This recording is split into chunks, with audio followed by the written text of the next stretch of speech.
Plato. The spiritual eyesight improves as the physical eyesight declines. He who is of a calm and happy nature will hardly feel the pressure of age, but to him who is of an opposite disposition, youth and age are equally a burden. Knowledge, which is acquired under compulsion, obtains no hold on the mind. Justice in the life and conduct of the state is possible only as first it resides in the hearts and souls of the citizens. The people always have some champion whom they set over them and nurse into greatness. This and no other is the root from which a tyrant springs. When he first appears, he is a protector. All things will be produced in superior quantity and quality, and with greater ease, when each man works at a single occupation, in accordance with his natural gifts, and at the right moment, without meddling with anything else. Any city, however small, is in fact divided into two, one the city of the poor, the other of the rich. These are at war with one another. Must not all things at the last be swallowed up in death? The heaviest penalty for deciding to engage in politics is to be ruled by someone inferior to yourself. The souls of people, on their way to earth life, pass through a room full of lights. Each takes a taper, often only a spark, to guide it in the dim country of this world.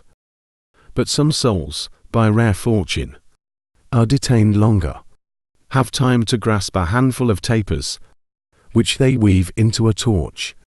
These are the torch-bearers of humanity, its poets, seers and saints, who lead and lift the race out of darkness toward the light. They are the lawgivers and saviors, the light-bringers, way-showers and truth-tellers, and without them, humanity would lose its way in the dark. There must always remain something that is antagonistic to good. Wealth is well known to be a great comforter. No trace of slavery ought to mix with the studies of the freeborn man.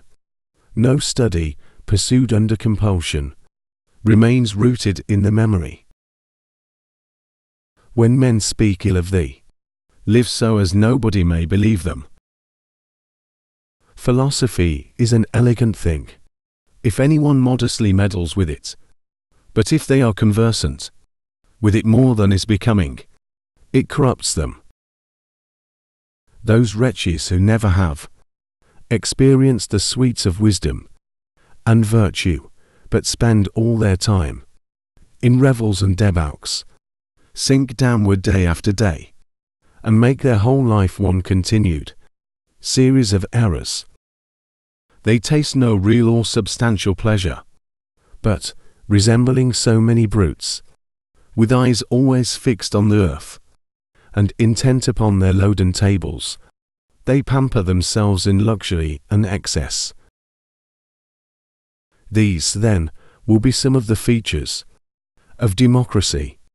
It will be, in all likelihood, an agreeable, lawless, party-coloured commonwealth, dealing with all alike on a footing of equality, whether they be really equal or not. The democratic youth lives along day by day, gratifying the desire that occurs to him, at one time drinking and listening to the flute, at another downing water, and reducing, now practicing gymnastic, and again idling and neglecting everything, and sometimes spending his time as though he were occupied in philosophy. I exhort you also to take part in the great combat, which is the combat of life, and greater than every other earthly conflict. You cannot conceive the many without the one. Hereditary honors are a noble and a splendid treasure to descendants.